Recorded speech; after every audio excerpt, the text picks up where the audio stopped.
Hello, everyone, and welcome. This is Sabrina Paganoni. I'm speaking from the HEALEY Center for ALS at Mass General in Boston.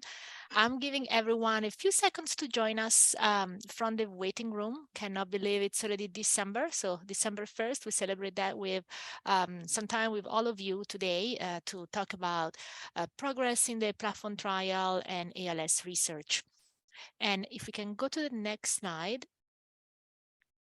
Tonight, I'm particularly excited to be here with two Catherines. We have Catherine Small, our patient navigator, as well as Kat Doufright. I hope I'm pronouncing your, please correct me, and you can correct your last name's pronunciation, but she's wonderful, wonderful collaborator. We've been working with Kat and her team, which is located in Massachusetts, not too far from us in Worcester at UMass, a phenomenal clinic and research centers for ALS, and Kat will tell us all about it. So I'll turn it over to you. Yeah, thank you so much. So I like to see that this map is here. So people always ask, where is UMass? I think we're in Boston, so they get us confused with MGH. But yeah, so here's UMass here in Worcester.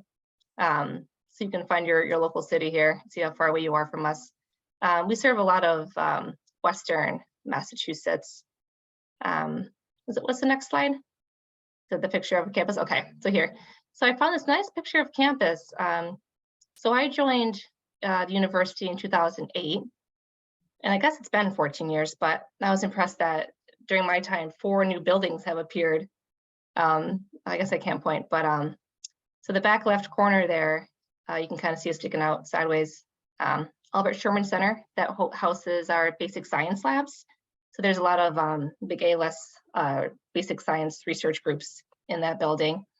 The Ambulatory Care Center building, the right-hand corner here, that's the new building. That's where we have our ALS clinic and our research center. The VA center is brand new. It's not even in this picture, but it's kind of behind the building on the right. So a brand new VA center. And this picture doesn't have it, but there's a parking garage here, if you can see on the left side between these two buildings. We have a brand new building going up due to be open next year. They're calling it the NERB, the New Education and Research Building. It's going to house translational research and actually have a small GMP, so a manufacturing facility. So a lot of big things at UMass happening. So in terms of ALS research, like I said, there's a great basic science research core group. So when I joined in 2008, I joined as a PhD candidate. And at that time, Dr. Robert Brown had just moved from MGH, and he brought a couple core ALS groups with him.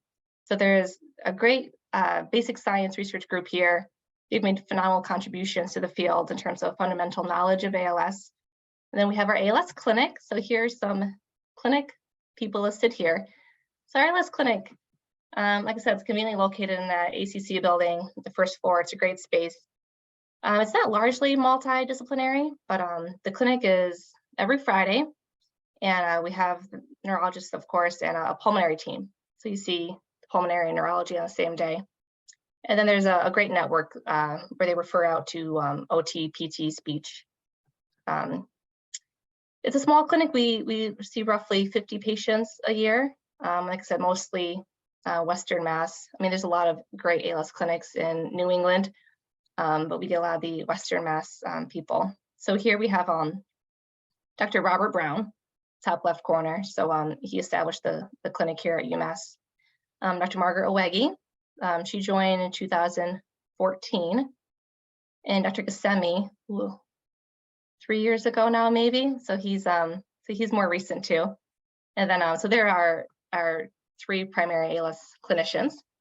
Myself, bottom left there. So I'm neuromuscular clinical research program director. So most of our trials focus on ALS, but we have a few other neuromuscular diseases that we study as well.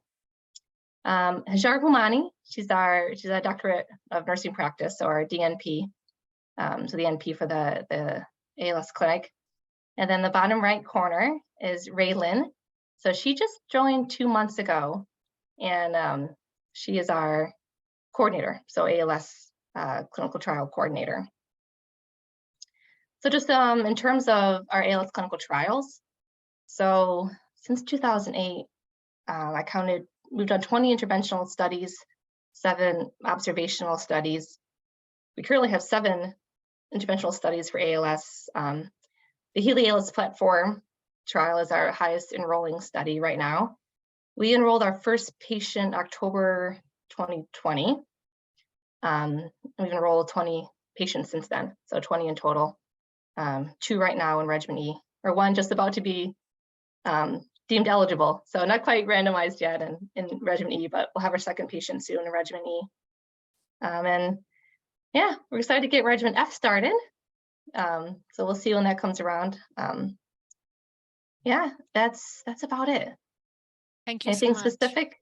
No, this is great. If anyone on the line has any questions about research opportunities or clinical opportunities for ALS in Central or Western Mass, please feel free to send questions in the Q&A chat. And Dr. Brown, whose picture here was previously at Mass General, has led the discovery of several genes for ALS. In fact, he's the one who discovered the very first gene for ALS, SOD1, in 1993, and also the person who has been leading teams developing new models like the SOD1 mouse model. So clearly a lot of expertise, especially in genetics and basic science. And as you mentioned, your team on the basic science side at UMass has really provided really fundamental contributions to the knowledge of ALS and continues to do so. So really excited that you also have a clinic, and it's really wonderful for us oftentimes, to share care with you and research, so that, we're not too far, only about an hour, and you have more parking. I would acknowledge that than we do in Boston. So again, for anyone who's in Massachusetts, Central or Western, that's also a great spot for enrollment in the platform trial as well. So if we can go to the next slide. Again, as you know, we are testing multiple drugs and we're adding new regimens soon. So that's exciting. Next slide. And so if you have any questions about the regimen that's enrolling right now, as you mentioned, we are enrolling new participants. We're really hoping to wrap up enrollment very soon. If you have any questions about the drug itself, the mechanism of action, or considerations for people who may be interested in joining regimen E, which is testing trialoz, we have plenty of recordings from previous webinars, and the links and the QR codes are on the slide right now. So if you are considering enrolling in regimen E, please do so as soon as possible, because we are literally about to wrap up enrollment. So please contact your clinic, because we only have a relatively few slots left. Next slide. We are enrolling at 58 sites. Those are listed here. And since last time we had this webinar, I'm glad to report that the University of Kentucky was also activated. So congratulations to that team. And that's an opportunity now for people in Kentucky to enroll in regimen E right now. Next slide. And in terms of enrollment updates, we have randomized 127 individuals out of 160 in regimen E. So as Kat was mentioning, some people are still in screening, so they've not been randomized yet, but they are in the process. So again, we're really inching closer to end of enrollment, but we still need people to really get there. Sometimes what happens in trials, we've seen that in many other trials before, when we're getting close to the end, we don't want to promise spots and then have to sort of not allow people to get in. So we're really monitoring the last few spots closely. And so sometimes this slows down the very last few weeks, because, we're really monitoring, making sure that if we give people a slot, we want to be able to offer it. And so, but again, we do have spots right now. So please be in contact. I think the next 3 or 4 weeks will be critical to really complete enrollment. I know this is a busy time of year, but hopefully we can do that over the next few weeks. Next slide. As always, if you have questions, please contact Catherine Small or Alison Bullitt, our patient navigation team. I know Alison now is at the conference for ALS, so wonderful to see that there's a lot of research and in-person meetings are resuming. This week is the International Alliance M&D meeting for healthcare professionals, allied professionals working on ALS, and next week is the International M&D Symposium. That one will be virtual. And next week we will still meet for this meeting, because the meeting is actually on European time, so it's generally in the morning, and And then at night, we'll still have this webinar. So next week, really excited to host Mia, our primary coordinator at Mass General Hospital. We work closely with her, and she'll share her perspectives as a research coordinator, and can share tips in terms of if you have questions about how to best approach the research team, what information to provide to be able to increase the chances of being considered for a trial. That's the person to ask. And so with that, I see that Catherine Small has posted information on in the chat for people who may be interested in connecting with UMass. And so if you have any questions, please type them in the Q&A chat. And for you, Kat, I wanted to ask you, so how do you talk about research to people who you see in the ALS clinic at UMass? Muted myself. Yeah, so thankfully our ALS clinicians are well versed in all of the research. Once trials happening at UMass, as well as the trials in surrounding clinics such as MGH. So the clinicians always start the conversation with the patients and answer all their questions. And it can be overwhelming hearing about a bunch of trials all at once. And then so they redirect the patients then to speak with myself, so I can go into more detail about the logistics of each trial and what we have running at UMass. But yeah, first step's always the clinician, and then or you can reach me via my email address there directly if you'd like. Yeah. Great. And how many trials do you have right now? Yeah, we do have 7 active studies, but some are small investigator initiated, so single patient or just a small number of patients in each, and then 3 active industry sponsored trials. And we have some biomarker. Right. Dr. Brown's still trying to determine more genes involved in ALS and uncover the underlying causes. So a lot of biomarker type collection studies. Exactly. So I guess the message is, if for people in Central and Western Mass, if you are looking for a research opportunity, you have availability right now. Sure, yeah, definitely. So we see a lot of patients from Albany. So Albany folks come our way. And then we work closely with all the ALS centers in New England. So we'll have patients from Connecticut even.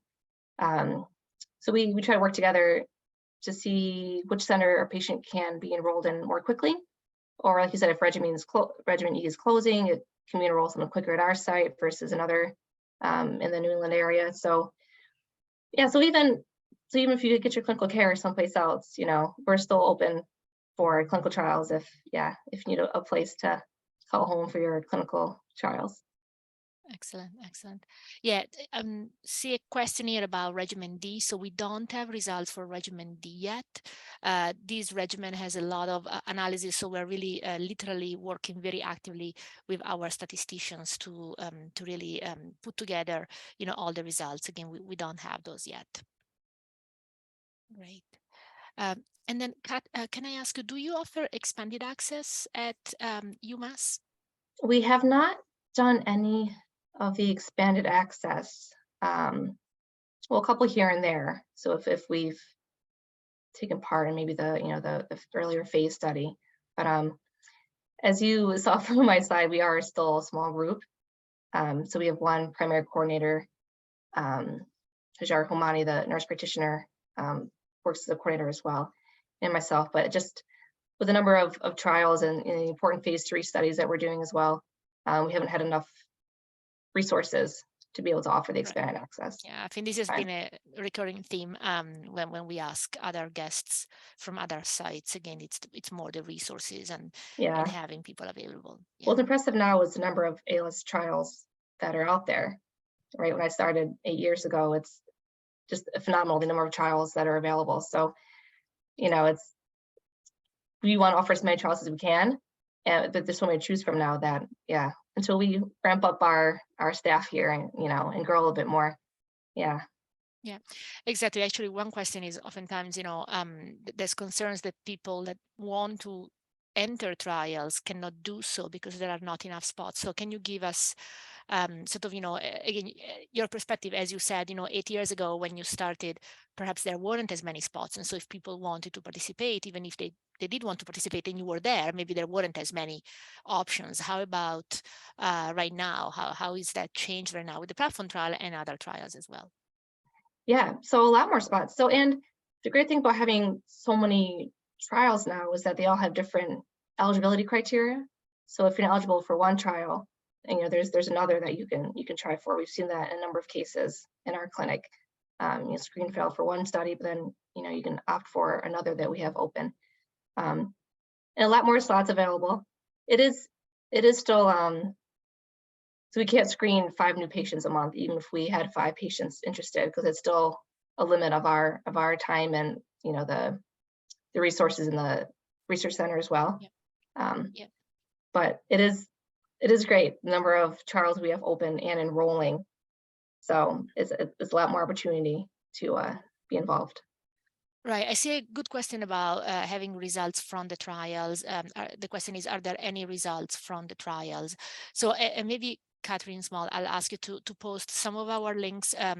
If you're new to this, we always provide the results from the regimens in the platform trial on this forum. So all the recordings are available. And so far, we share the top line results, and top line really means a limited set of data, not the full data from the first 3 regimens. But then again, we have more additional data that's been collected and generated from the original 3 regimens as well as more. So, all the information is there. And obviously, when we do a trial, by definition, we don't know if that will work or not. The only way to tell if drugs work is to perform as many trials as possible, which is starting to happen both in terms of the platform trial and other trials. So again, the more trials we have available, the more we can tell if these drugs work or not. So there's a question also on the progress on regimen F. So we're making really great progress on that. So all the processes for startup are very well, moving forward. And again, we aim for Q1 in 2023, and I believe we will be able to meet those expectations.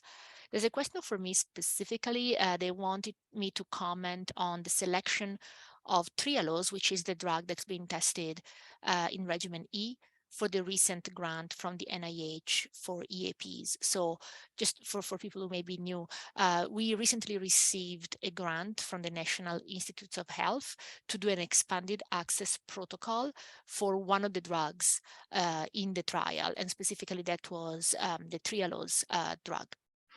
And so the question is, why was this particular drug selected versus others, or what would happen, as we get results from the actual platform trial? So first of all, just wanted to clarify a couple of things. So we do have expanded access for most of the other drugs that are in the platform trial. I do want to point out that we do have a small expanded access protocol for pridopidine and one for CNM-Au8. So this is not the only drug that's in an EAP from the platform trial, but certainly it's the one that was selected for the grant from the NIH. So why was this particular drug, submitted to the NIH? Well, there were actually very specific criteria to submit the drugs to the NIH, and so Trialose checked all the boxes basically for in terms of eligibility. So when there is a request for grants, there are very specific criteria that go with it, and so Trialose would meet all those criteria. We were actively enrolling in the trial, and so we wanted to really give this expanded access protocol in parallel to regimen E. Pridopidine wasn't a great fit simply because we are about to finish it, and so it wouldn't make sense to start an expanded access when we would start it at the time that we will know. We don't have the results of pridopidine yet, but we will, in the coming weeks. And so the idea was, it's better to do an expanded access for a drug that's still under investigation. That again, that's part of the process for the grant. So drugs have to fit in with the request for proposals. And so definitely, you know, when we have results from a regimen, that certainly will impact the expanded access protocol, whatever drug we're talking about. In fact, this just happened. For those of you who are following us, for regimen B, a regimen of verdiperstat, we did have an expanded access that was, you know, running for several months. And then when we got the results of regimen B as in Bob, that was negative, and therefore we stopped the EAP. When we got the results for regimen C, that tests CNM-Au8, there was a survival signal that was seen, even if some other data were not positive, but it was a survival signal. And for that reason, we are continuing the expanded access protocol for that particular drug. Quidopidine also has an expanded access protocol, and that's still ongoing, again, because we don't have the results of regimen D as in David yet. But again, we expect that, you know, in the coming weeks. And then for trialos, obviously, we have both the regimen E, which is still enrolling, and the expanded access. And so, you know, hopefully, you know, the trialos drug will be positive, and then we can continue, obviously. So there's a question about there's a question about when we'll get preliminary futility for regimen E. So those are ongoing on a regular basis as per the platform trial. So they don't just, you know, there's sort of a set schedule about every 3 months. We've been doing futility analysis all along, basically, and that continues. And so hopefully there's not going to be any more regimens meeting futility. Great. And with that, I think we can conclude today's webinar. Kat, any final word or comment about your site? I don't think I have anything else to share. Okay, but thank you so much for being here. And again, really great to partner with your clinic and your group, as always, and all your collaborators. So thank you so much. Thank you. Thank you, everyone. See you next week. Bye.